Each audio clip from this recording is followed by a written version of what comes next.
വൈകിട്ടത്തെ നല്ല ചൂട് ചായക്കൊപ്പം മുട്ടയും മൈദയൊക്കെ ഉപയോഗിച്ചുകൊണ്ട് KFC സ്റ്റൈലിൽ ഇതുപോലെ നല്ല ക്രിസ്പി ആയിട്ടുള്ള സ്നാക്സ് ഉണ്ടാക്കിയെടുക്കാവേ. ഒരുപാട് സമയത്തിന്റെ ആവശ്യമില്ല, അതേപോലെ തന്നെ ഒരുപാട് ചേരുവകളോ ഒന്നും തന്നെ വേണ്ടാതെ സിമ്പിളായിട്ട് റെഡിയാക്കി എടുക്കാവുന്നതേ ഉള്ളൂ. കഴിക്കാൻ നേരത്തെ നല്ല ചൂടോടുകൂടി ഇതുപോലെ സോസിന്റെയോ അല്ലാന്നുണ്ടെങ്കിൽ മയോണൈസിന്റെ ഒക്കെ കൂടെ കഴിക്കുന്നതായിരിക്കും കുറച്ചും കൂടി നല്ലത്. അപ്പൊ മിസ് ചെയ്യാതെ എല്ലാവരും ഒന്ന് ട്രൈ ചെയ്ത് നോക്കുക. കമന്റ്സ് ഒക്കെ ആണെന്നുണ്ടെങ്കിലും മറക്കാതെ അറിയിക്കണേ. കണ്ടു നോക്കിയാലോ എങ്ങനെ നമ്മുടെ ഈ റെസിപ്പി ചെയ്തെടുക്കുന്നതെന്ന്. അപ്പൊ നമ്മുടെ സ്നാക്സ് റെഡിയാക്കി എടുക്കാനായിട്ട് ഞാനൊരു 4 മുട്ട എടുത്തിട്ടുണ്ട് കേട്ടോ. ഈ എടുത്തിരിക്കുന്ന 4 മുട്ടയും പൊട്ടിച്ച് മറ്റൊരു ബൗളിലേക്ക് മാറ്റി കൊടുക്കാം. അതിനുശേഷം നമുക്ക് ഇതിനകത്തേക്ക് ബാക്കിയുള്ള ചേരുവകളൊക്കെയും ചേർത്ത് കൊടുക്കാവേ. ആദ്യം തന്നെ ഒരു 1/2 ടീസ്പൂൺ കുരുമുളക് പൊടി ചേർത്ത് കൊടുക്കുന്നുണ്ട്. കൂടെ തന്നെ 1 ടീസ്പൂൺ ചില്ലി ഫ്ലേക്സും അതേപോലെ തന്നെ ആവശ്യത്തിന് ഉപ്പും കൂടി ചേർത്ത് കൊടുക്കുന്നുണ്ട് കേട്ടോ. കൂടെ തന്നെ ഒരു 1/2 ടീസ്പൂൺ ഗരം മസാലയോ അല്ലാന്നുണ്ടെങ്കിൽ ചിക്കൻ മസാലയോ ചേർത്ത് കൊടുക്കാം. അതിനുശേഷം ഇതെല്ലാം കൂടി നന്നായിട്ട് തന്നെ സ്പൂൺ ഉപയോഗിച്ച് ഒന്നും കൂടി മിക്സ് ആക്കി എടുക്കാവേ. നമ്മുടെ ഈ പൊടികളും ഉപ്പും എല്ലാം ആ മുട്ടയായിട്ട് നന്നായിട്ട് തന്നെ ഒന്നുകൂടി യോജിച്ച് വരണം. ഇതുപോലെ മിക്സാക്കി എടുത്തിട്ടുണ്ട്.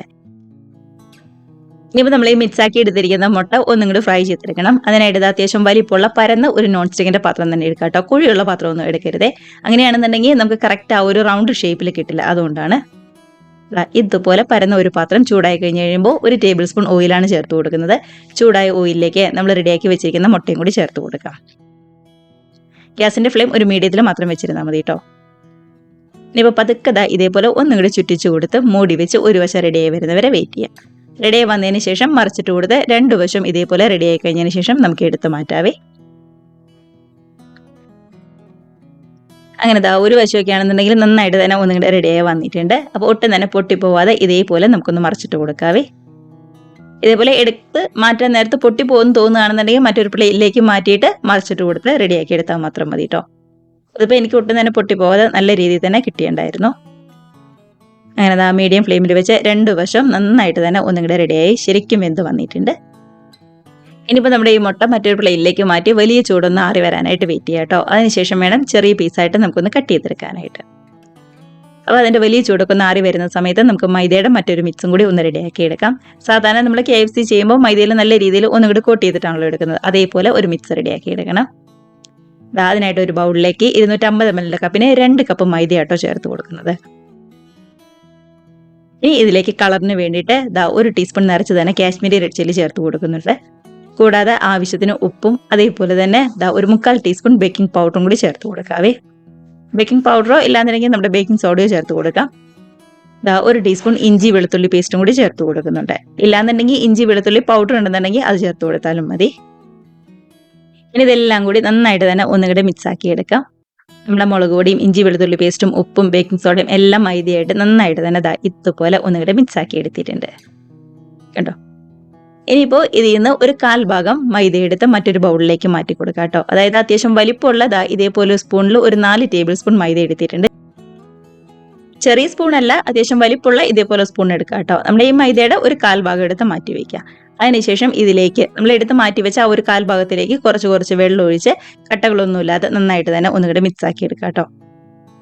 നമ്മൾ സാധാരണ സ്നാക്സ് ഒക്കെ ചെയ്യാൻ നേരത്ത് ഒന്നുകൂടി കോട്ട് ചെയ്തെടുക്കാൻ വേണ്ടി വെള്ളം ഒഴിച്ച് മിക്സ് ആക്കില്ലേ, അതേപോലെ തന്നെ മിക്സ് ആക്കി എടുക്കാം.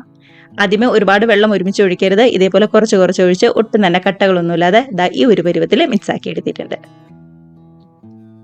കണ്ടോ. ഇതിപ്പോൾ ഒരുപാട് ലൂസും ഇല്ല, എന്നാൽ നല്ല കട്ടിയായിട്ടല്ല ഇരിക്കുന്നത്, പാകത്തിനായിട്ടാണ് മിക്സായി വന്നിരിക്കുന്നത്. അപ്പോൾ ഇത് മതി. ഇനിയിപ്പോൾ നമുക്ക് റെഡിയാക്കി എടുക്കാം. അതിനായിട്ട് മുട്ടയൊക്കെ ആണെന്നുണ്ടെങ്കിലും അത്യാവശ്യം നന്നായിട്ട് ഒന്നുകൂടെ തണുത്ത് വന്നിട്ടുണ്ട്. വലിയ ചൂടൊക്കെ ഒന്ന് ആറി വന്നിട്ടുണ്ട്. ഇതേപോലെ ചെറിയ പീസായിട്ട് കട്ട് ചെയ്തെടുക്കുന്നുണ്ട് കേട്ടോ. അതായത് ഒരു ട്രയാങ്കിൾ ഷേപ്പിൽ ഇതുപോലെ ഇങ്ങോട്ട് കട്ട് ചെയ്തെടുക്കാം. കണ്ടത് ഈ ഒരു വലിപ്പത്തിലാണ് നമുക്ക് കിട്ടിയിരിക്കുന്നത്. അപ്പോൾ കറക്റ്റ് ആ ഒരു റൗണ്ട് ഷേപ്പിൽ ഒട്ടും തന്നെ പൊട്ടിപ്പോവാതെ വന്നുകൊണ്ടാണ് നമുക്ക് ഇതേപോലെ ഇങ്ങോട്ട് കട്ട് ചെയ്തെടുക്കാനായിട്ട് പറ്റുന്നത് കേട്ടോ.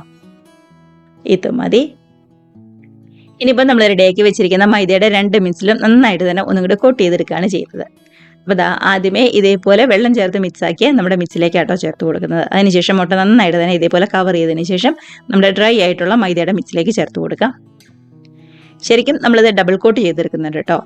അതുകൊണ്ട് ആദ്യം തന്നെ മൈദയുടെ മിക്സിൽ എല്ലാ ഭാഗത്തേക്കും ഒന്നാക്കി കൊടുത്തതിന് ശേഷം വീണ്ടും വെള്ളം ചേർത്ത് മിക്സാക്കിയിരിക്കുന്ന നമ്മുടെ മൈദയുടെ മിക്സിലേക്ക് ചേർത്ത് ഒന്നും കൂടി കോട്ട് ചെയ്തെടുക്കുക. ഇതേപോലെ ഡബിൾ കോട്ട് ചെയ്തെടുത്താൽ മാത്രം കേട്ടോ KFC എന്നൊക്കെ കിട്ടുന്ന ആ ഒരു പുറംഭാഗമൊക്കെ നല്ലോണം ഒഴിഞ്ഞിരിക്കുന്ന ഒരു ഷേപ്പിൽ നമുക്ക് കിട്ടുള്ളൂ. ഒറ്റ കോട്ടിങ് ചെയ്തെടുത്താൽ അത്ര കറക്റ്റായിട്ട് അങ്ങ് വരില്ല. അതുകൊണ്ടാണ് ഇതേപോലെ ഡബിൾ കോട്ട് ചെയ്തെടുക്കുന്നത്. അതിന് വേണ്ടിയിട്ടാണ് നമ്മൾ ആദ്യമേ തന്നെ 2 കപ്പ് മൈദ എടുത്തത്. അതുകൊണ്ടാണ് കുറച്ചധികം തന്നെ ഇതേപോലെ ഒന്നും കൂടി കോട്ട് ചെയ്തെടുക്കാനായിട്ട് നമ്മളെ കൊണ്ട് പറ്റുന്നത്.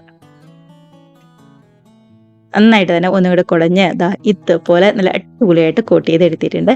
കണ്ടോ, ശരിക്കും പുറംഭാഗമൊക്കെയാണെന്നുണ്ടെങ്കിലും നല്ലോണം തന്നെ ഒന്നും കൂടി വിട്ട് വന്നിരിക്കുന്നത് കേട്ടോ. അപ്പോൾ ഇത് മതി.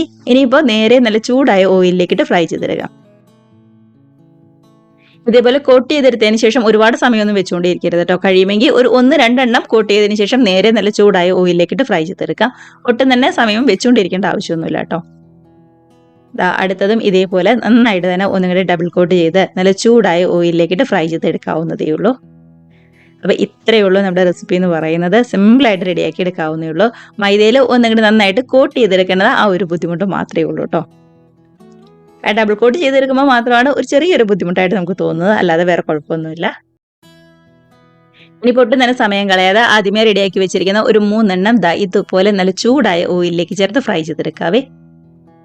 ആദ്യത്തെ ഒരു 1-2 മിനിറ്റ് ഗ്യാസ് ഒരു ഹൈ ഫ്ലെയിമിൽ തന്നെ വെക്കുക കേട്ടോ. നന്നായിട്ടൊന്ന് മരിഞ്ഞു വന്നതിന് ശേഷം മാത്രം മീഡിയം ഫ്ലെയിമിലേക്ക് മാറ്റി കൊടുത്താൽ മതി. ഇതുപോലെ നല്ല ക്രിസ്പി ആയിട്ട് തന്നെ വന്നിട്ടുണ്ട്. അതിനുശേഷം മറിച്ചിട്ട് കൊടുത്ത് 2 വശം ഒന്നും കൂടെ റെഡിയായി കളറൊക്കെ ഒന്നും കൂടെ മാറി വന്നതിന് ശേഷം നമുക്ക് കോരിയെടുക്കാവുന്നതേ ഉള്ളൂ. അപ്പോൾ നമ്മുടെ ഇത് ഇവിടെ നിന്ന് ഫ്രൈ ആയി വരുന്ന സമയം കൊണ്ട് അടുത്തതും നമുക്ക് ഡബിൾ കോട്ട് ചെയ്തെടുക്കാവുന്നേ ഉള്ളൂ. അടുത്ത 3 എണ്ണം അതേപോലെ പെട്ടെന്ന് റെഡിയാക്കി എടുക്കാം കേട്ടോ. 2 വശം മുരിഞ്ഞ് കളറൊക്കെ മാറി നല്ല അടിപൊളിയായിട്ട് തന്നെ വന്നിട്ടുണ്ട്. അതിനുശേഷം എടുത്ത് മാറ്റി അടുത്തത് നമുക്ക് പെട്ടെന്ന് ഇതേപോലെ തന്നെ ഫ്രൈ ചെയ്തെടുക്കാവേ. കണ്ടോ, നന്നായിട്ട് തന്നെ കിട്ടിയിട്ടുണ്ട്. അപ്പോൾ ഇത്രയേ ഉള്ളൂ റെസിപ്പി എന്ന് പറയുന്നത്. മിസ് ചെയ്യാതെ എല്ലാവരും ട്രൈ ചെയ്ത് നോക്കാം. മാത്രമല്ല ഒരുപാട് അങ്ങോട്ട് തണുത്ത് പോയിട്ട് കഴിച്ചു കഴിഞ്ഞാൽ അത്രയ്ക്ക് ടേസ്റ്റ് ഉണ്ടാവില്ല കേട്ടോ. ചൂടോടുകൂടി തന്നെ നല്ല ചൂട് ചായയുടെയും സോസിൻ്റെയും മയോണൈസിൻ്റെ ഒക്കെ കൂടെ കഴിക്കാനായിട്ട് ശ്രദ്ധിക്കുക. കണ്ടതാ, ഒരു പ്ലേറ്റ് നിറയെ നല്ല അടിപൊളിയായിട്ട് തന്നെ കളറൊക്കെ മാറി നല്ല കിട്ടുമായിട്ട് തന്നെ ഫ്രൈ ആക്കി എടുത്തിട്ടുണ്ട്. അപ്പോൾ എല്ലാവരും മിസ് ചെയ്ത് ട്രൈ ചെയ്ത് നോക്കുക. കമൻസ് ഒക്കെ ആണെന്നുണ്ടെങ്കിലും മറക്കാതെ അറിയിക്കുക കേട്ടോ. കൂടെ തന്നെ വീഡിയോ റെസിപ്പിക്ക് ഇഷ്ടമായിട്ടുണ്ടെങ്കിൽ ഒന്ന് ലൈക്ക് അടിച്ച് ഷെയറും കൂടി ചെയ്യാനും, ആദ്യമായിട്ട് നമ്മുടെ ചാനൽ ആരെങ്കിലും കാണുന്നവരുണ്ടെങ്കിൽ നമ്മുടെ ചാനലും കൂടി ഒന്ന് സബ്സ്ക്രൈബ് കൂടി ചെയ്യാനായിട്ട് മറക്കല്ലേ.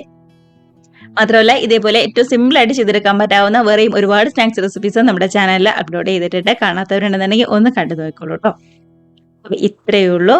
എല്ലാവരും ട്രൈ ചെയ്ത് നോക്കുക. അപ്പോൾ നമുക്ക് ഇതേപോലുള്ള പുതിയ അടിപൊളി വീഡിയോസും റെസിപ്പീസും ഒക്കെ ആയിട്ട് വീണ്ടും കാണാം. അതുവരെ എല്ലാവരും ഹാപ്പി ആയിട്ട് ഹെൽത്തി ആയി സേഫ് ആയിട്ടിരിക്കുക.